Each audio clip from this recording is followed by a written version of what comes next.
ಓಂ ಶ್ರೀ ಸಾಯಿರಾಮ್. ಪ್ರೀತಿಯ ಮಕ್ಕಳೇ, 10ನೇ ತರಗತಿಯ ಈ ಸಮಾಂತರ ಶ್ರೇಣಿಗಳ ಮೇಲೆ ಈಗಾಗಲೇ ಕೆಲವು ವಿಡಿಯೋಗಳನ್ನು ನೀವು ನೋಡಿರ್ತೀರಿ. ಸೊ ಇಷ್ಟರೊಳಗಡೆ ನಾವು ಶ್ರೇಣಿಯ ಎನ್ನನೇ ಪದವನ್ನು ಕಂಡುಹಿಡಿಯುವಂಥ ಸೂತ್ರ, ಆ ಸೂತ್ರ ಹೇಗೆ ಬರುತ್ತೆ ಹಾಗೂ ಆ ಸೂತ್ರವನ್ನು ನಾವು ಬೇರೆ ಬೇರೆ ರೀತಿಯಲ್ಲಿ ಅದರಲ್ಲಿರುವಂಥ ಚರಾಕ್ಷರಗಳನ್ನು ಹೇಗೆ ಕಂಡುಹಿಡಿಬೇಕು ಅಂದರೆ ಸೂತ್ರವನ್ನು ಹೇಗೆ ಬಳಸ್ಬೋದು, ಫಾಸ್ಟಾಗಿ ಲೆಕ್ಕಗಳನ್ನು ಮಾಡಬೇಕು ಅಂತ ಹೇಳಿದರೆ ಡಿ ಕಂಡುಹಿಡಲಿಕ್ಕೆ ಯಾವ ಥರ ಮಾಡ್ಬೋದು, ಇಂಥ ಸೂತ್ರದ ವಿವಿಧ ರೂಪಗಳನ್ನು ನಾವು ನೋಡಿದ್ದು. ಹಾಗೆಯೇ ಮೊದಲ ಎನ್ ಪದಗಳ ಮೊತ್ತವನ್ನು ಕಂಡುಹಿಡಿಯುವಂಥ ಸೂತ್ರ ಹೇಗೆ ಬರುತ್ತೆ ಹಾಗೂ ಆ ಸೂತ್ರದ ಮೇಲೆ ಕೆಲವು ಲೆಕ್ಕಗಳನ್ನು ಮಾಡಿದ್ದು ನಾವು. ಹಾಗೂ ನೀವು ಮಾಡಿ ಅಂಥೇಳಿ ಕೆಲವು ಲೆಕ್ಕಗಳನ್ನು ಕೊಟ್ಟಿತ್ತು. ನಿಮ್ಗೆ ಕೊಟ್ಟಿರುವಂಥ ಆ ಲೆಕ್ಕಗಳಿಗೆ ಇವತ್ತು ಉತ್ತರಗಳನ್ನು ನೋಡೋಣ. ಮೊದಲು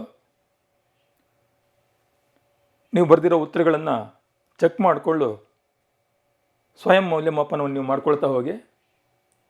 ಸೊ ಈ ಪೇಜ್ನಲ್ಲಿರೋ ಎಲ್ಲ ಲೆಕ್ಕಗಳು ಕೂಡ ಅತ್ಯಂತ ಸುಲಭವಾಗಿದೆ. ಬಹುಶಃ ನೀವೆಲ್ಲರೂ ಕೂಡ ಸರಿ ಮಾಡಿರ್ತೀರಿ ಅಂತ ಅಂದ್ಕೊಳ್ತೀನಿ. ಏನು ಅಂತ ಹೇಳಿದ್ರೆ ನಮಗೆ ಇಲ್ಲಿ ಎನ್ ಕಂಡು ಹಿಡಿಬೇಕು ಅಂದರೆ ಎನ್ ಬೇಕಾಗುತ್ತೆ. ಸೊ ಎನ್ ಕೊಟ್ಟಿಲ್ಲ ಅವರು. ಮೊದಲನೇ ಪದ ಕೊಟ್ಟಿದ್ದಾರೆ, ಎರಡನೇ ಪದ ಕೊಟ್ಟಿದ್ದಾರೆ, ಡಿ ಸಿಗುತ್ತೆ, ನಿಮಗೆ ಸಾಮಾನ್ಯ ವ್ಯತ್ಯಾಸ ಸಿಗುತ್ತೆ, ಕೊನೆಯ ಪದವನ್ನು ಕೊಟ್ಟಿದ್ದಾರೆ. ಸೊ ಕೊನೆಯ ಪದವನ್ನು ಉಪಯೋಗಿಸ್ಕೊಂಡು ಎನ್ ಮೊದಲಿಗೆ ನೀವು ಕಂಡು ಹಿಡ್ಕೊಳ್ಬೇಕಾಗತ್ತೆ. ನೀವು ಅದನ್ನು ಕಂಡು ಹಿಡಿದಿರ್ತೀರಿ ಆಲ್ರೆಡಿ. ಸೊ ಎಲ್ಲರೂ ಮಾಡಿರ್ತೀರಿ ನೀವು ಅದನ್ನು. ಸೊ ಮೊದಲನೇ ಲೆಕ್ಕ ಮತ್ತು ಎರಡನೇ ಲೆಕ್ಕಕ್ಕೆ ಯಾವುದೇ ವ್ಯತ್ಯಾಸ ಇಲ್ಲ. ಎರಡು ಸಂಖ್ಯೆಗಳು ಬದಲಾಗಿದೆ ಬಿಟ್ಟರೆ ಹೆಚ್ಚಿನ ವ್ಯತ್ಯಾಸ ಏನಿಲ್ಲ. ಸೊ ನೀವೆಲ್ಲರೂ ಕೂಡ ಇಲ್ಲಿರುವಂಥ ಎಲ್ಲ ಲೆಕ್ಕಗಳನ್ನು ಮಾಡಿರ್ತೀರಿ ಅಂತ ನಾನು ಭಾವಿಸ್ತೀನಿ. ಮತ್ತು ಇನ್ನೊಂದು ವಿಶೇಷ ಅಂತ ಹೇಳಿದ್ರೆ ಇದರಲ್ಲಿರೋ ಎಲ್ಲ ಲೆಕ್ಕಗಳಲ್ಲಿ ಕೊನೆಯ ಪದ ನಮ್ಗೆ ಗೊತ್ತಿರೋದ್ರಿಂದ so N is equal to n/2 into a+l, ಮೊದಲ ಪದ ಮತ್ತು ಕೊನೆಯ ಪದಗಳ ಮೊತ್ತ ಇಂಟು n/2 ಆ ಸೂತ್ರವನ್ನು ಉಪಯೋಗಿಸಿದಾಗ ಎನ್ ಕಂಡುಹಿಡಲಿಕ್ಕೆ ಭಾಳ ಸುಲಭವಾಗಿರುತ್ತೆ. ನೀವು ಆ ಸೂತ್ರವನ್ನು ಉಪಯೋಗಿಸಿರ್ತೀರಿ, ಕಂಡುಹಿಡ್ದಿರ್ತೀರಿ ಅಂತ ಭಾವಿಸ್ತೀನಿ. ಇದರ ಮುಂದಿನ ಲೆಕ್ಕವನ್ನು ಸ್ವಲ್ಪ ನಾನು ವಿವರಿಸಲಿಕ್ಕೆ ಇಷ್ಟಪಡ್ತೀನಿ. ಇಲ್ಲಿ ನಮಗೆ ಡಿ ಬೆಲೆ ಗೊತ್ತಿದೆ, ಎ ಬೆಲೆ ಗೊತ್ತಿಲ್ಲ. ಅಫ್ಕೋರ್ಸ್ ಎನ್ ಗೊತ್ತಿದೆ ನಮಗೆ. 9 ಅಂತ ಕೊಟ್ಟಿದ್ದಾರೆ. ಅಂದರೆ ಮೊದಲ 9 ಪದ, ಆ ಶ್ರೇಣಿಯ ಮೊದಲ 9 ಪದಗಳ ಮೊತ್ತ 75. ಸೊ ಕೊನೆ ಪದ 9ನೇ ಪದ ನಮ್ಗೆ ಗೊತ್ತಿಲ್ಲ. ಸೊ 9 ಕೊಟ್ಟಿದ್ದಾರಲ್ಲ, ಅದರಿಂದ ನಾವು ಎನ್ ಸೂತ್ರವನ್ನು ಮೊದಲು ಹಾಕ್ಕೊಳ್ಳೋಣ. ಈಗ n is equal to n/2 into 2a plus n-1 into d. ಈ ಸೂತ್ರವನ್ನು ಹಾಕ್ಕೊಂಡ್ರೆ ನಮಗೆ n9 ಗೊತ್ತಿದೆ, ಆ ಬೆಲೆಯನ್ನು ಆದೇಶ ಮಾಡೋಣ ನಾವು. So S9 is equal to n/2 ಅಂತ ಹೇಳಿದರೆ n ಅಂತ ಹೇಳಿದರೆ 9, 9/2 ಇಂಟು 2a ಗೊತ್ತಿಲ್ಲ, ಹಾಗೆ ಬರ್ಕೊಳ್ಳೋಣ, ಪ್ಲಸ್ n-1. ಸೊ n ಅಂದರೆ 9, n-1 ಅಂತ ಹೇಳಿದರೆ 8 ಆಗುತ್ತೆ. ಸೊ ಡಿ 5 ಆಗುತ್ತೆ. ಆ ಶ್ರೇಣಿಯಲ್ಲಿ ಡಿ 5 ಕೊಟ್ಟಿದ್ದಾರೆ, ಅವರಲ್ಲಿ 5 ಕೊಟ್ಟಿದ್ದಾರೆ. ಆದ್ದರಿಂದ 8 40 ಆಗುತ್ತೆ. ಸೊ ಇದನ್ನು ಸುಲಭ ರೂಪಕ್ಕೆ ತೊಗೊಂಬಂದರೆ ಸೊ 2a ಪ್ಲಸ್ 40 ಅಲ್ಲೇ ಬರ್ಕೊಂಡಿದ್ದೀನಿ ನಾನು. 9/2 ಆ ಕಡೆ ಹೋದರೆ ಅದು 2/9 ಆಗುತ್ತೆ. ಸೊ 3ರಿಂದ ಅದನ್ನು ಭಾಗಿಸ್ಬೋದು. ಸೊ ಭಾಗಿಸ್ಬಿಟ್ಟು ಇಲ್ಲಿರುವಂಥ 40ನ್ನು ಆ ಕಡೆ ತಗೊಂಡು ಹೋದರೆ ಸೊ ನಮಗೆ ಇದರಲ್ಲಿ ಎ ಬೆಲೆ ಸಿಗುತ್ತೆ -35/3. ಸೊ ಎ ಬೆಲೆ ಸಿಕ್ಕಿದೆ. ಸೊ A9 ಕಂಡುಹಿಡಿಬೇಕು ನಾವು, 9ನೇ ಪದವನ್ನು ಕಂಡುಹಿಡಿಬೇಕು. So an is equal to a plus n-1 into d. ಈ ಸೂತ್ರವನ್ನು ಉಪಯೋಗಿಸ್ಕೊಳ್ಳೋಣ. ಈ ಎ ಬೆಲೆಯನ್ನು ತೆಗೆದುಕೊಂಡು ಹೋಗಿ ಇಲ್ಲಿರುವಂಥ ಎ ಜಾಗದಲ್ಲಿ ಹಾಕಿದರೆ so A9 is equal to -35/3 plus n-1 into d. ಸ್ವಲ್ಪ ಮುಂಚೆ ಅದರ ಬೆಲೆಯನ್ನು ಕಂಡುಹಿಡಿದಿದ್ದೀವಿ ನಾವು. ಸೊ n ಅಂತ ಹೇಳಿದರೆ 9, 8 ಇಂಟು 5 40 ಆಗುತ್ತೆ. ಸೊ ಛೇದಗಳ ಲಾಸ 40 ಕೆಳಗಡೆ ಛೇದ ಏನು ಇಲ್ಲದೆ ಇದ್ದರೆ ಒಂದಿರುತ್ತೆ ಅಂತ ತಿಳ್ಕೊಂಡು ಛೇದಗಳ ಲಾಸ ತಗೊಂಡು ಅದನ್ನು ಸುಲಭ ರೂಪಕ್ಕೆ ತೊಗೊಂಬಂದಾಗ ಸೊ ಈ ರೀತಿಯಾಗಿ 9ನೇ ಪದ 85/3. ಸೊ ನೀವು ಇದನ್ನು ಮಾಡಿರ್ತೀರಿ ಅಂತ ಅಂದ್ಕೊಳ್ತೀನಿ. ಅದೇ ಥರ ಮುಂದಿನ ಲೆಕ್ಕದಲ್ಲಿ a is equal to 2, d is equal to 8, ಎನ್ನೇ ಪದ 90, ಎನ್ ಇಸ್ ಈಕ್ವಲ್ ಟು ಎನ್ನೇ ಪದ ಕೊಟ್ಟಿದ್ದಾರೆ, ಅದರಿಂದ ಎನ್ ಸೂತ್ರವನ್ನು ನಾನು ಹಾಕ್ಕೊಂಡಿದ್ದೀನಿ. ಸೊ ಬೆಲೆಗಳನ್ನು ಆದೇಶ ಮಾಡ್ತಾ ಬಂದರೆ ಸೊ n/2 ಎನ್ ಗೊತ್ತಿಲ್ಲ ನಮಗೆ, n/2 into so 2a, A ಇಂದರೆ 2 ಇದೆ, 2a ಅಂತ ಹೇಳಿದರೆ 4 ಆಗುತ್ತೆ. ಸೊ ಎನ್ ಗೊತ್ತಿಲ್ಲ. So d is equal to 8 ಅವ್ರು ಕೊಟ್ಟಿದ್ದಾರೆ. ಸೊ ಎನ್ನ ಬೆಲೆ 90, ಅವ್ರು ಕೊಟ್ಟಿರೋಂಥ ಬೆಲೆಗಳನ್ನು ಆದೇಶ ಮಾಡಿದ್ದೀನಿ. ಇದನ್ನು ಸುಲಭ ರೂಪಕ್ಕೆ ತೊಗೊಂಬಂದರೆ ಸೊ ಎನ್ ಇಲ್ಲಿರೋ 2ನ್ನು ನಾನು ಈಕ್ವಲ್ಸಿಂದ ಆಚೆ ಕಡೆ ಕಳಿಸಿದ್ದೇನೆ. ಸೊ 180 ಆಗುತ್ತೆ. ಸುಲಭ ರೂಪಕ್ಕೆ ತೊಗೊಂಬಂದರೆ ಎಷ್ಟು ಬರುತ್ತಿದ್ದು? ಸೊ 4 - 8 ಅಂತ ಹೇಳಿದರೆ -4 ಆಗುತ್ತೆ. So 8n - 4 into n is equal to 180 ಇದೆ. ಸೊ ಇದನ್ನು ಗುಣಿಸ್ಕೊಂಡು ಇನ್ನೂ ಸುಲಭ ರೂಪಕ್ಕೆ ತೊಗೊಂಬಂದಾಗ ನಮಗೊಂದು ವರ್ಗ ಸಮೀಕರಣ ಬರುತ್ತೆ. So n into 2n 2n square ಆಗುತ್ತೆ, ಮೈನಸ್ ಎನ್ 45 ಈ ಕಡೆ ತೊಗೊಂಬಂದಿದ್ದೇನೆ. So 2n square minus N minus 45 is equal to 0. N ಕಂಡುಹಿಡಬೇಕು ಅಂದರೆ ಇದನ್ನು ಅಪವರ್ತನ ವಿಧಾನದಲ್ಲಿ ನಿಮಗೆ ಅಪವರ್ತಿಸೋದನ್ನು ನೀವು ಹಿಂದಿನ ತರಗತಿಗಳಲ್ಲಿ ಕಲ್ತಿರ್ತೀರಿ, ಹಾಗೂ 10ನೇ ತರಗತಿಯಲ್ಲೂ ಕೂಡ ಅದ್ರ ಬಗ್ಗೆ ಮುಂದಿನ ಪಾಠಗಳಲ್ಲಿ ಹೆಚ್ಚೆಚ್ಚು ಕಲೀಲಿಕ್ಕಿದ್ದೀರಿ. ವರ್ಗ ಸಮೀಕರಣ ಅಂತ ಕರಿತೀವಿ. ಈ ವರ್ಗ ಸಮೀಕರಣ ಬಿಡಿಸುವಂಥದ್ದನ್ನು ನೀವು ಮುಂದೆ ಕಲೀಲಿಕ್ಕಿದ್ದೀರಿ. ಸೊ ಆದರೂ ಒಂದು ಸರ್ತಿ ಹೇಳ್ತೀನಿ ನೋಡಿ. ಇಲ್ಲಿರೋ ಮೈನಸ್ 45 ಮತ್ತು 2n ಸ್ಕ್ವೇರ್ ಅವುಗಳ ಗುಣಲಬ್ಧವನ್ನು ಒಂದು ಸತಿ ಬರ್ಕೊಳ್ಬೇಕು. ಸೊ 90n ಸ್ಕ್ವೇರ್ ಆಗುತ್ತೆ. ನಂತರ ಇಲ್ಲಿರೋ ಮಧ್ಯದ ಪದವನ್ನು 2 ಭಾಗಗಳನ್ನಾಗಿ ಬರ್ಕೊಳ್ಬೇಕು. ಹೇಗಿರಬೇಕು ಅಂತ ಹೇಳಿದರೆ, ಗುಣಾಕಾರ ಮಾಡಿದರೆ ಈ 2ರ ಗುಣಲಬ್ಧಕ್ಕೆ ಸಮನಾಗಿರಬೇಕು, ಮೈನಸ್ 90n ಸ್ಕ್ವೇರ್ ಬರಬೇಕು. ಸೊ ಅವೆರಡನ್ನ ಕೂಡಿಸಿದರೆ ಮೈನಸ್ ಎನ್ ಬರಬೇಕು. ನೋಡಿ, ಯೋಚನೆ ಮಾಡಿ, ಗುಣಿಸಿದರೆ 90 ಬರಬೇಕು, ಕೂಡಿಸಿದಾಗ 1 ಬರಬೇಕು. ಅಂದರೆ ಮೈನಸ್ 90 ಬರಬೇಕು ಅಂದರೆ ಒಂದು ಪ್ಲಸ್ ಇರಬೇಕಾಗತ್ತೆ, ಒಂದಕ್ಕೆ ಮೈನಸ್ ಇರಬೇಕಾಗತ್ತೆ. ಅದರಿಂದ ಕಳೆದಾಗ ಅಂತ ಯೋಚನೆ ಮಾಡಿ. ಸೊ ನಿಮಗೆಲ್ಲರಿಗೂ ಗೊತ್ತಾಗಿರುತ್ತೆ, 10 ಮತ್ತು 9, 19 90 ಆಗುತ್ತೆ, 10 9 ಕಳೆದರೆ 1 ಬರುತ್ತೆ. ಮಧ್ಯಪದದ ಚಿಹ್ನೆಯನ್ನು ಯಾವಾಗಲೂ ಕೂಡ ದೊಡ್ಡ ಸಂಖ್ಯೆಗೆ ಹಾಕಬೇಕು.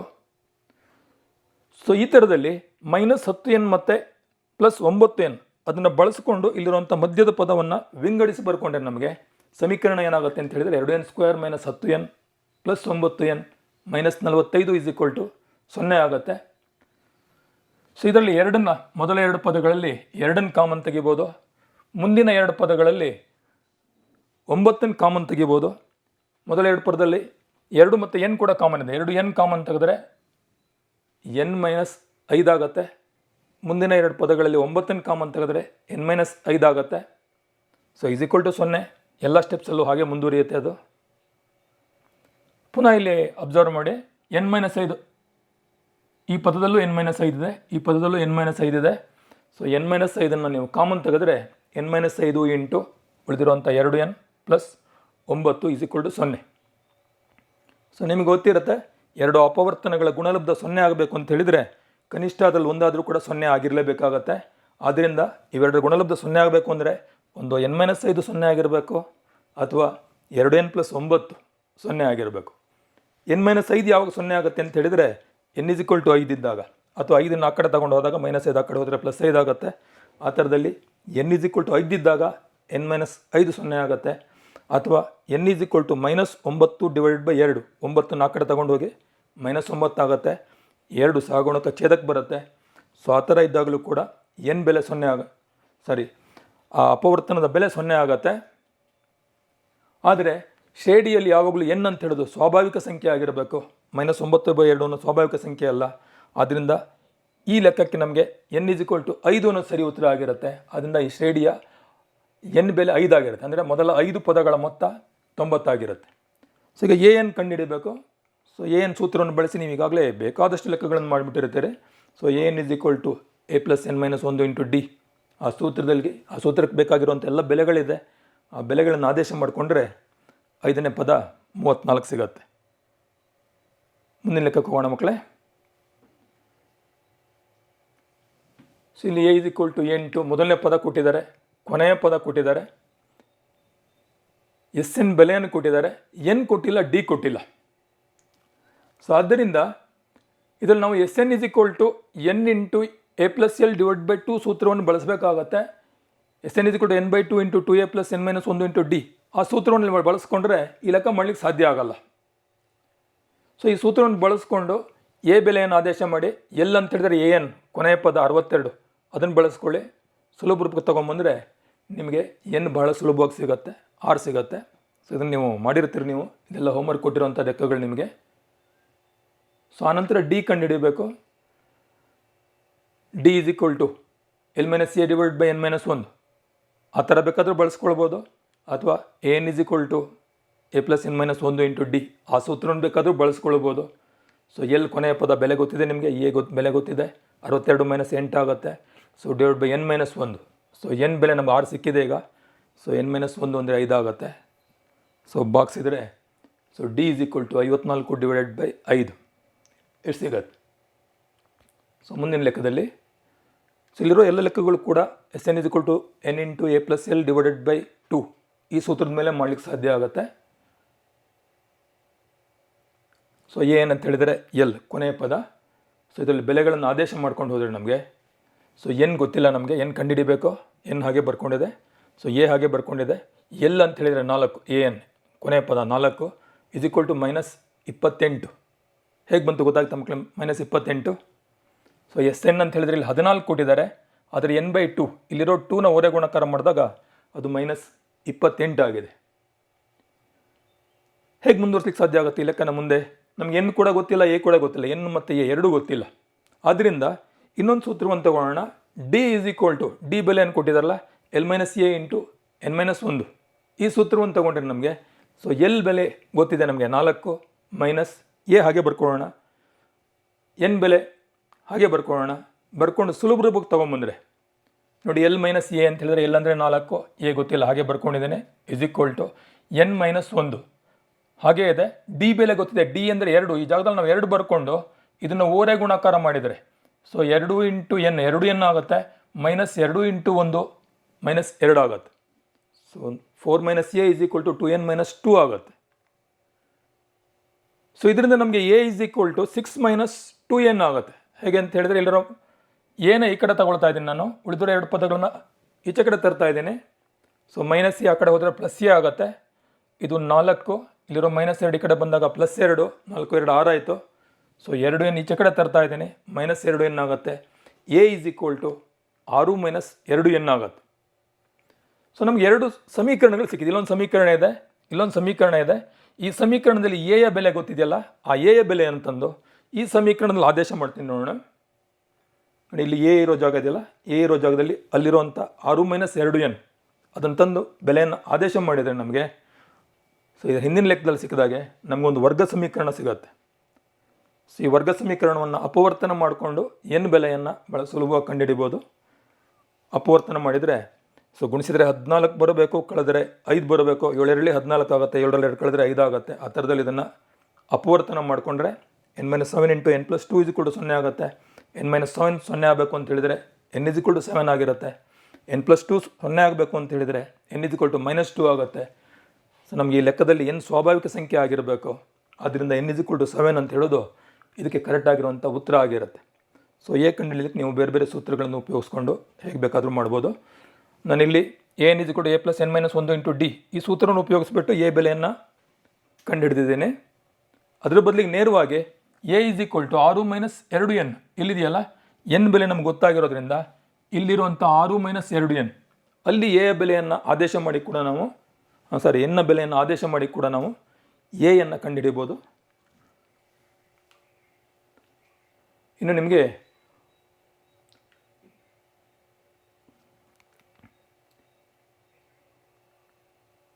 ಕೊನೆಯ ಲೆಕ್ಕ ಅಂತೂ ಅತ್ಯಂತ ಸುಲಭವಾಗಿದೆ. ಸೊ ನೀವೆಲ್ಲರೂ ಕೂಡ ಅದನ್ನು ಮಾಡಿರ್ತೀರಿ. ಸೊ ಇದಿಷ್ಟು ಲೆಕ್ಕಗಳನ್ನು ನಿಮಗೆ ಅಸೈನ್ಮೆಂಟ್ ಹೋಮ್ವರ್ಕ್ ಅಂತ ಕೊಟ್ಟಿದ್ದು, ಸೊ ನೀವು ಚೆಕ್ ಮಾಡ್ಕೊಳ್ಳಿ. ಸೊ ಇವತ್ತಿನ ಅವಧಿಯಲ್ಲೂ ಕೂಡ ಇದೇ ಥರದ ಹೇಳಿಕೆ ರೂಪದಲ್ಲಿರೋ, ಇಲ್ಲೆಲ್ಲ ಸಂಕೇತ ರೂಪದಲ್ಲಿದೆ ಲೆಕ್ಕಗಳು, ಹೇಳಿಕೆ ರೂಪದಲ್ಲಿರುವಂಥ ಒಂದು 2-3 ಲೆಕ್ಕಗಳನ್ನು ಇವತ್ತು ಬಿಡಿಸೋಣ ನಾವು. ಒಂದು ಸಮಾಂತರ ಶ್ರೇಣಿಯಲ್ಲಿ ಮೊದಲ ಪದ 5, ಕೊನೆಯ ಪದ 45 ಮತ್ತು ಮೊತ್ತ 400 ಆದರೆ ಪದಗಳ ಸಂಖ್ಯೆಯನ್ನು ಕಂಡುಹಿಡಿಯಿರಿ.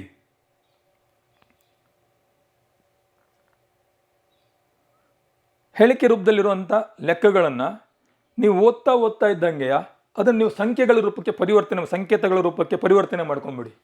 ಸೊ ಒಂದು ಸಮಾಂತರ ಶ್ರೇಣಿಯಲ್ಲಿನ ಮೊದಲ ಪದ ಅಂದ ತಕ್ಷಣ A1 ಅಥವಾ ಎ ಅಂತ ಬರ್ಕೊಂಡ್ಬಿಡೋದು. ಮೊದಲ ಪದ 5 ಒಂದು ಕೊಟ್ಟಿದ್ದಾರೆ, ಅದರಿಂದ A1 = 5 ಫಸ್ಟ್ ಬರ್ಕೊಂಡ್ಬಿಡೋದು.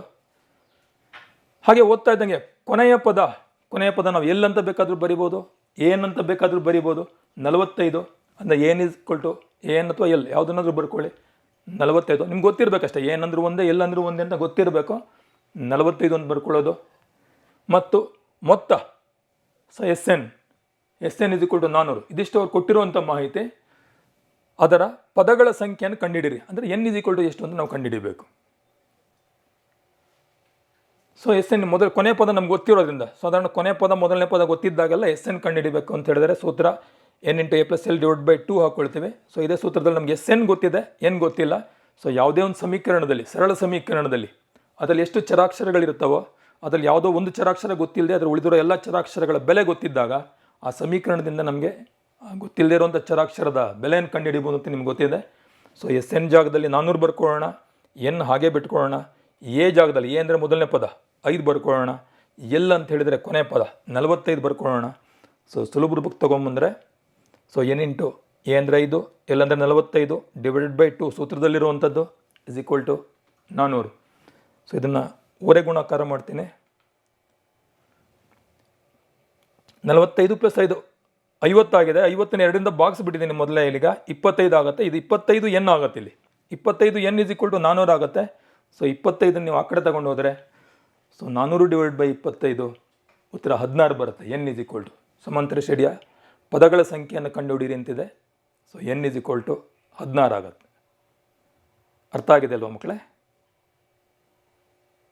ಸೊ ಇಂಥದ್ದೇ ಮುಂದೆ ಇನ್ನೊಂದು ಲೆಕ್ಕವನ್ನು ನೋಡೋಣ. ಒಂದು ಸಮಾಂತರ ಶ್ರೇಣಿಯಲ್ಲಿ ಮೊದಲ ಎನ್ ಪದಗಳವರೆಗಿನ ಮೊತ್ತ 4n - n². ಅದು ಒಂದೇ ಕಡೆ ಇರಬೇಕಾಗಿತ್ತು. 4n ಅಲ್ಲಿ ಹೋಗಿದೆ, n² ಇಲ್ಲಿ ಬಂದಿದೆ. ಆ್ಯಕ್ಚುಲಿ ಅದು ಒಟ್ಟಿಗೆ ಒಂದು ಗ್ರೂಪ್. ಅದು 4n - n². ಇದೇನು ಹೊಸ ಸೂತ್ರ ಬಂತಲ್ಲ ಅಂತ ಅಂದ್ಕೊಳ್ಬೇಡಿ. ಸೊ ಎಸ್ ಎನ್ ಕಂಡುಹಿಡಲಿಕ್ಕೆ, ಸಮಾಂತರ ಶ್ರೇಣಿಯ ಎಸ್ ಎನ್ ಕಂಡುಹಿಡಲಿಕ್ಕೆ ಯಾವಾಗಲೂ ಸೂತ್ರ ನಮಗೆ n/2 × a + l, ಅಥವಾ ಎಲ್ಲಿಗೆ ನಾವು ಕೊನೆ ಪದದ ಬೆಲೆಯನ್ನು ಆದೇಶ ಮಾಡಿದಾಗ n/2 × 2a + n - 1 × d ಆಗುತ್ತೆ. ಇದು ಯಾವುದು ಅಂತ ಹೇಳಿದರೆ 4n - n² ಯಾವುದು ಅಂತ ಹೇಳಿದ್ರೆ ಇದು ಯಾವುದೋ ಒಂದು ನಿರ್ದಿಷ್ಟವಾಗಿರುವಂಥ ಒಂದು ಶ್ರೇಣಿ ಇದೆ. ಆ ಶ್ರೇಣಿಗೆ ಎನ್ನೇ ಪದ ಇದು, ಎನ್ ಪದಗಳ ಮೊತ್ತ, ಮೊದಲ ಎನ್ ಪದಗಳ ಮೊತ್ತ 4n - n² ಅಂತ ಕೊಟ್ಟಿದ್ದಾರೆ. ಸೊ ಅದನ್ನು ನಾವು ಬರ್ಕೊಳ್ಳೋಣ. ಓವರ್ಲ್ಯಾಪ್ ಆಗಿದೆ ಇಲ್ಲಿ. S n is equal to 4n - n² ಅಂತೇಳಿ ಕ್ವಶನಲ್ಲಿ ಕೊಟ್ಟಿದ್ದಾರೆ. ಅಷ್ಟನ್ನು ಓದಿದ ತಕ್ಷಣ ನಾನು ಅದನ್ನು ಬರ್ಕೊಂಡ್ಬಿಡ್ತೀನಿ ಕೆಳಗಡೆ. ಮೊದಲ ಪದ S1 S2. So S N ಕೊಟ್ಟಿದ್ದಾರೆ. S1 ಬೇಕು ಅಂತೇಳಿ ನಿಮ್ಗೆ ಅರ್ಥ ಆಗುತ್ತೆ. ಎನ್ ಇರೋ ಜಾಗದಲ್ಲಿ ನಾವು ಒಂದನ್ನು ಆದೇಶ ಮಾಡಿದರೆ S1 ಸಿಗುತ್ತೆ ನಮಗೆ. ಮಕ್ಕಳೇ ನೆನ್ಪಿಟ್ಕೊಳ್ಳಿ, S1 ಅಂತ ಹೇಳಿದರೆ A1 ಮೊದಲನೇ ಪದ ಸಿಗುತ್ತೆ ನಮಗೆ. ಸೊ ಮೊದಲ ಪದ ಕಂಡುಹಿಡಿಬೇಕು ನಾವು. S1 ಕಂಡುಹಿಡಿಬೇಕು. ಏನು ಕಂಡುಹಿಡಿಬೇಕು ಅನ್ನೋದನ್ನು ನಾವು ಸಂಕೇತ ರೂಪ S1 is equal to question mark ಹಾಕ್ಕೊಂಡಿದ್ದೀನಿ. ಮೊದಲ 2 ಪದಗಳ ಮೊತ್ತವೇನು ಅಂತಿದೆ ಇಲ್ಲಿ. ಮೊದಲ 2 ಪದಗಳ ಮೊತ್ತ ಅಂತ ಹೇಳಿದರೆ A1 + A2. S2 ಇಂದ ಗುರುತು ಮಾಡ್ತೀವಿ. ಎಷ್ಟು ಅಂತ ಕಂಡುಹಿಡಿಬೇಕು. ಎರಡನೇ ಪದ ಎಷ್ಟು, A2 ಕಂಡುಹಿಡಿಬೇಕು ನಾವು. A2 ಎಷ್ಟು ಅಂತ ಕಂಡುಹಿಡಿಬೇಕು. ಮೂರನೇ ಪದ, 10ನೇ ಪದ ಮತ್ತು ಎನ್ನನೇ ಪದಗಳನ್ನು ಕಂಡುಹಿಡಿಯಿರಿ. A3, A10 ಮತ್ತು AN ಇದಿಷ್ಟನ್ನು ಕಂಡುಹಿಡಿಯಬೇಕು. So S n is equal to 4n - n² ಇದೆ. ಎನ್ ಇರೋ ಜಾಗದಲ್ಲಿ ಒಂದು ಬೆಲೆ ಆದೇಶ ಮಾಡಿದರೆ ನಮಗೆ. ಸೊ 4 × n ಅಂತ ಹೇಳಿದರೆ 1 ಮೈನಸ್ n² ಅಂತ ಹೇಳಿದರೆ 1². So 4 × 4 minus 1². ಸೊ 3 ಬರುತ್ತೆ. ಸೊ S1 ಅಂತ ಹೇಳಿದ್ರು ಒಂದೇ, A1 ಅಂತ ಹೇಳಿದ್ರು ಒಂದೇ, ಎ ಅಂದರೂ ಅದೇನೆ. ಮೊದಲನೇ ಪದ 3. ಎನ್ ಇರೋ ಜಾಗದಲ್ಲಿ ನಾವು ಎರಡನ್ನು ಬೆಲೆ ಆದೇಶ ಮಾಡಿದರೆ ಸೊ S2 ಸಿಗುತ್ತೆ ನಮಗೆ. ಎರಡನೇ S2 ಮೊದಲ 2 ಪದಗಳ ಮೊತ್ತ ಸಿಗುತ್ತೆ. 4 × ಎನ್ ಇರೋ ಜಾಗದಲ್ಲಿ 2 ಹಾಕ್ಕೊಂಡಿದ್ದೀನಿ, ಮೈನಸ್ n² ಬದಲಿಗೆ 2² ಬರೆದಿದ್ದೀನಿ. So n2 - 4. ಸೊ 4 ಬರುತ್ತೆ. S2 ಅಂತ ಹೇಳಿದರೆ A1 ಮತ್ತು A2 ಅವೆರಡರ ಮೊತ್ತ ಅದು 4 ಬಂದಿದೆ. ಮಕ್ಕಳೇ S2ನಲ್ಲಿ S1 ಕಳೆದರೆ, A1 + A2ನಲ್ಲಿ A1 ಕಳೆದರೆ ನಮಗೆ A2 ಸಿಗುತ್ತೆ. ಎರಡನೇ ಶ್ರೇಣಿಯ ಎರಡನೇ ಪದ ಸಿಗುತ್ತೆ. ಸೊ 1 ಶ್ರೇಣಿಯ ಎರಡನೇ ಪದ 1. ಅರ್ಥ ಆಗಿದೆಲ್ವ ಮಕ್ಕಳೇ? ನಮಗೆ ಶ್ರೇಣಿಯ ಮೊದಲ 2 ಪದಗಳು ಸಿಕ್ಕಿರೋದ್ರಿಂದ ಶ್ರೇಣಿಯನ್ನು ಬರೆದು ಬಿಡ್ಬೋದು ನಾವೀಗ. ಆದರೆ ಸಮಾಂತರ ಶ್ರೇಣಿ ಆಗುತ್ತಾ ಇಲ್ವ ಅಂತ ಚೆಕ್ ಮಾಡಬೇಕು ಅಂತ ಹೇಳಿದ್ರೆ ಇದೇ ವಿಧಾನದಲ್ಲಿ ಮೂರನೇ ಪದವನ್ನು ಕಂಡುಹಿಡ್ಕೊಂಡಾಗ ಮಾತ್ರ ನಮಗೆ ಒಂದು ಶ್ರೇಣಿ ಸಮಾಂತರ ಶ್ರೇಣಿ ಆಗಿದೆಯೋ ಇಲ್ಲೋ ಅಂತ ಚೆಕ್ ಮಾಡಲಿಕ್ಕೆ ನಮಗೆ 2 ಪದಗಳಿದ್ರೆ ಸಾಕಾಗಲ್ಲ, ಕನಿಷ್ಠ 3 ಪದಗಳಾದರೂ ಬೇಕಾಗತ್ತೆ. ಆದ್ದರಿಂದ ಮೂರನೇ ಪದವನ್ನು ಇದೇ ವಿಧಾನದಲ್ಲಿ ಕಂಡುಹಿಡ್ಕೊಂಡ್ಬಿಡೋಣ. ಎನ್ ಜಾಗದಲ್ಲಿ 3ನ ಆದೇಶ ಮಾಡೋಣ. S3 ಇಸ್ ಈಕ್ವಲ್ ಟು ಪುನಃ 3 ಬರುತ್ತದು. ಸೊ 4 × 3 12, 3² ಅಂದರೆ 9, 12 - 9 3 ಬರ್ತಾ ಇದೆ. S3 ಅಂದರೆ A1 + A2 + A3 ಮೊದಲ 3 ಪದಗಳ ಮೊತ್ತ. S3ಯಲ್ಲಿ S2 ಕಳೆದರೆ, ಮೊದಲ 3 ಪದಗಳ ಮೊತ್ತದಿಂದ 2 ಪದಗಳ ಮೊತ್ತವನ್ನು ಕಳೆದರೆ ನಮಗೆ A3 ಸಿಗುತ್ತೆ. ನೋಡಿ, ಕಳಿಬೇಕು ಅಂದರೆ ಮೊದಲ 3 ಪದಗಳ ಮೊತ್ತ 3 ಇದೆ, 2 ಪದಗಳ ಮೊತ್ತ 4 ಇದೆ.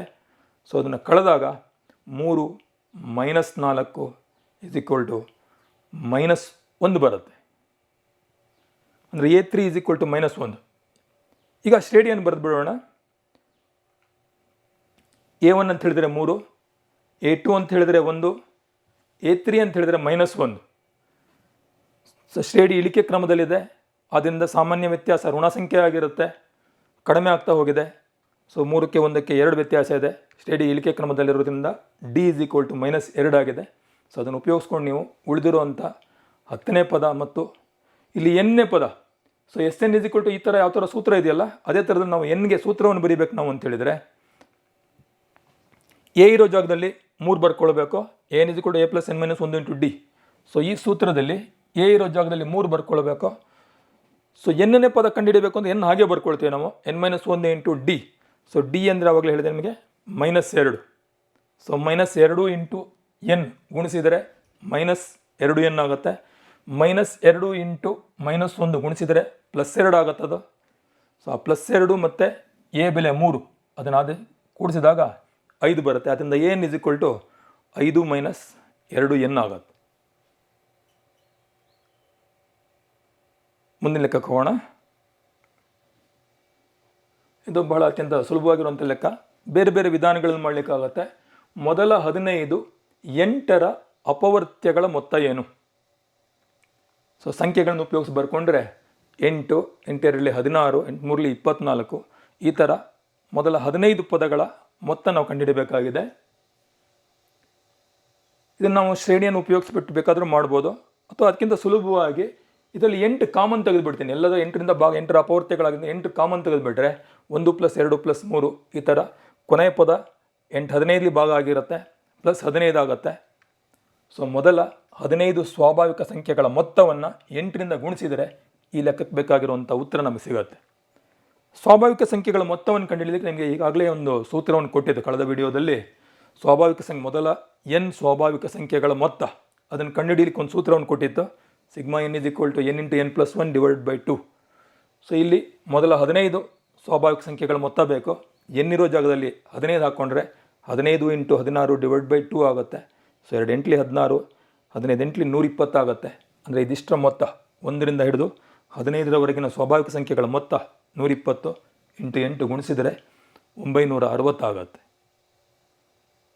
ಏನು ಕಷ್ಟ ಇಲ್ಲ ಅಲ್ವ ಮಕ್ಕಳೇ? ಸೊ ಮುಂದಿನ ಲೆಕ್ಕವನ್ನು ನೋಡೋಣ. ಒಂದು ಶಾಲೆಯ ವಿದ್ಯಾರ್ಥಿಗಳ ಸಮಗ್ರ ವಾರ್ಷಿಕ ನಿರ್ವಹಣೆಗಾಗಿ 7 ನಗದು ಬಹುಮಾನಕ್ಕಾಗಿ ₹700 ಮೊತ್ತವನ್ನು ನೀಡಲಾಗಿತ್ತು.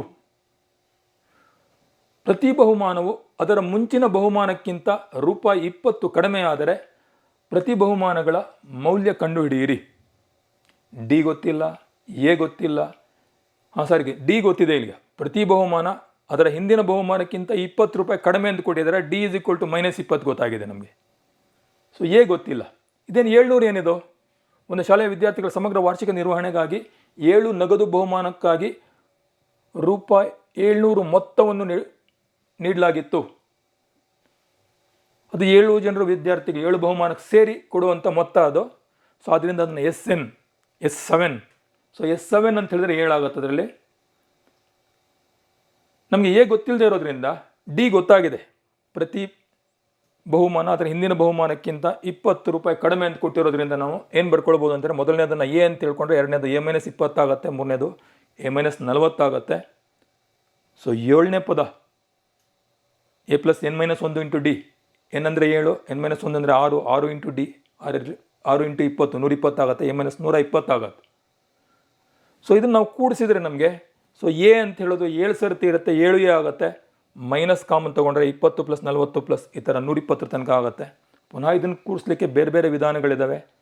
ಶ್ರೇಣಿಯ ವಿಧಾನವನ್ನು ಉಪಯೋಗಿಸ್ಬೋದು ನೀವು, ಅಥವಾ 20ನ್ನು ಕಾಮನ್ ತಗೊಳ್ಬೋದು, ಹೇಗೆ ಬೇಕಾದರೂ ಮಾಡ್ಬೋದು. ಇದನ್ನೆಲ್ಲ ಕೂಡಿಸಿದ್ರೆ ನಮಗೆ 420 ಸಿಗುತ್ತೆ. ಈ -420 ಅದನ್ನು ಆ ಕಡೆ ತಗೊಂಡಾಗ +420 ಆಗುತ್ತೆ. ಸೊ 7A = 700 + 420 1120 ಆಗುತ್ತೆ. ಸೊ 7 ಸಹಗುಣಕ ಯಾವಾಗಲೂ ಛೇದಕ್ಕೆ ಹೋಗುತ್ತೆ. ಸೊ ಬಾಗಿಸಿದರೆ A = 160. ಅಂದರೆ ಎ ಅಂದರೆ ಮೊದಲನೇ ಬಹುಮಾನ 160. ಆ ನಂತರದ ಪ್ರತಿ ಬಹುಮಾನ ಅದಕ್ಕಿಂತ ₹20 ಕಡಿಮೆ ಆಗುತ್ತೆ ಅಂತ ಹೇಳಿದರೆ, ಸೊ ಬಹುಮಾನಗಳ ವಿವರ ₹160, ₹140, ₹120 ಈ ಥರದಲ್ಲಿ ₹40 ತನಕ ಆಗುತ್ತೆ. ಮಕ್ಕಳೇ, ನೀವು ಇದನ್ನು ಬೇರೆ ಬೇರೆ ರೀತಿಯಲ್ಲಿ ಯೋಚನೆ ಮಾಡಿ. ಈ ಲೆಕ್ಕಗಳನ್ನು ಬೇರೆ ರೀತಿಯಲ್ಲೂ ಮಾಡಲಿಕ್ಕೆ ಸಾಧ್ಯ ಆಗುತ್ತೆ. ನೀವು ಅದನ್ನು ಯೋಚನೆ ಮಾಡಿ ಮಕ್ಕಳೇ. ಸೊ ಈ ವಿಡಿಯೋದಲ್ಲಿ ಈ ಲೆಕ್ಕವನ್ನು ಮಾಡಿಬಿಟ್ಟು ಈ ವಿಡಿಯೋನ ಮುಗಿಸೋಣ. ಹಾಗೆ ಇಂದಿನ ಕಳೆದ ವಿಡಿಯೋ ಹಾಗೆ ಇನ್ನೊಂದಷ್ಟು ಅಸೈನ್ಮೆಂಟ್ ಲೆಕ್ಕಗಳನ್ನು ಕೂಡ ಕೊಡ್ತೀನಿ ನಾನು. ಲೆಕ್ಕವನ್ನು ಅರ್ಥ ಮಾಡ್ಕೊಳ್ಳಿ. ಒಂದು ಸುರುಳಿಯನ್ನು ಕ್ರಮಾಗತ ಅರೆವೃತ್ತಗಳಿಂದ ಆಗಬೇಕದು ಅರೆವೃತ್ತಗಳಿಂದ. ಸೊ ಅರ್ಧ ವೃತ್ತಗಳು. ಸೊ ಇಲ್ಲಿದೆಯಲ್ಲ, ಇಲ್ಲಿಂದ ಇಲ್ಲಿ ತನಕ ಬಂದರೆ ಅರ್ಧ ವೃತ್ತ ಆಗುತ್ತೆ, ಇಲ್ಲಿಂದ ಇಲ್ಲಿ ತನಕ ಬಂದರೆ ಒಂದು ಅರ್ಧ ವೃತ್ತ ಆಗುತ್ತೆ.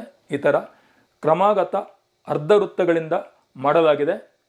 ಅವುಗಳ ಕೇಂದ್ರಗಳು ಪರ್ಯಾಯವಾಗಿ ಎ ಮತ್ತು ಬಿನಲ್ಲಿದ್ದು ಎ ಕೇಂದ್ರದಿಂದ ಆರಂಭವಾಗಿ ತ್ರಿಜ್ಯಗಳು 0.5 ಸೆಂಟಿಮೀಟರ್, 1 ಸೆಂಟಿಮೀಟರ್, 1.5 ಸೆಂಟಿಮೀಟರ್, 2 ಸೆಂಟಿಮೀಟರ್ ಹೀಗೆ ಚಿತ್ರದಲ್ಲಿ ತೋರಿಸಿದಂತೆ ಇದೆ. ಸೊ ಮೊದಲನೇ ಅರ್ಧ ವೃತ್ತ ಇಲ್ಲಿದೆ, ಇದರ ತ್ರಿಜ್ಯ 0.5 ಸೆಂಟಿಮೀಟರ್ ಇದೆ. ಎರಡನೇದು ಕೇಂದ್ರ ಬಿ ಆಗುತ್ತೆ, ತ್ರಿಜ್ಯ ಇಷ್ಟ ಆಗುತ್ತೆ, ಅದು 1 ಸೆಂಟಿಮೀಟರ್ ಇದೆ. ಮೂರನೇದಕ್ಕೆ ಕೇಂದ್ರ ಎ ಆಗುತ್ತೆ, ತ್ರಿಜ್ಯ ಇಷ್ಟ ಆಗುತ್ತೆ, 1.5 ಸೆಂಟಿಮೀಟರ್ ಆಗುತ್ತೆ. ಸೊ ಈ ಥರದಲ್ಲಿ ಮುಂದುವರೆದಿದೆ. ಈ ರೀತಿ 13 ಕ್ರಮಾಗತ ಅರೆವೃತ್ತಗಳಿಂದ ಮಾಡಲ್ಪಟ್ಟ ಸುರುಳಿಯ ಒಟ್ಟು ಉದ್ದ ಎಷ್ಟು?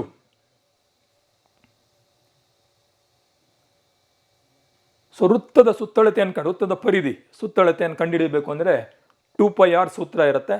ಇಲ್ಲೆಲ್ಲ ಅರ್ಧ ವೃತ್ತಗಳಿದ್ದಾವೆ, 13 ಅರ್ಧ ವೃತ್ತಗಳಿದ್ದಾವೆ. ಸೊ ಇಡೀ ವೃತ್ತದ ಪರಿಧಿ ಅಂತ ಸುತ್ತಳತೆ ಅಂತ ಹೇಳಿದರೆ 2πr ಆಗುತ್ತೆ. ಅರ್ಧ ವೃತ್ತ ಅಂತ ಹೇಳಿದರೆ πr ಆಗುತ್ತೆ. ಅರ್ಧ ವೃತ್ತದ ಉತ್ತರ πr ಆಗುತ್ತೆ. ಇಲ್ಲಿ ತ್ರಿಜ್ಯಗಳು ಬೇರೆ ಬೇರೆ ಇರೋದ್ರಿಂದ ಇಲ್ಲಿ ಫಾಂಟ್ ಚೇಂಜ್ ಆಗಿದೆ ಮಕ್ಕಳೇ, ಬಟ್ ಅರ್ಥ ಮಾಡ್ಕೊಳ್ಳಿ. ಕ್ರಮಾಗತ ಅರೆವೃತ್ತಗಳ ತ್ರಿಜ್ಯಗಳು, ಕ್ರಮಾಗತ ಅಂದರೆ ಮೊದಲನೇ ಅರೆವೃತ್ತ, ಎರಡನೇ ಅರೆವೃತ್ತ, ಈ ಥರ ಕ್ರಮಾಗತ ಅರೆವೃತ್ತಗಳ ತ್ರಿಜ್ಯಗಳನ್ನು ನಾವು R1, R2, R3 ಅಂತ ತಗೊಳ್ಳೋಣ. R1 ಅಂದರೆ ಮೊದಲನೇ ಅರೆವೃತ್ತ, ಅದು 0.5 ಸೆಂಟಿಮೀಟರ್.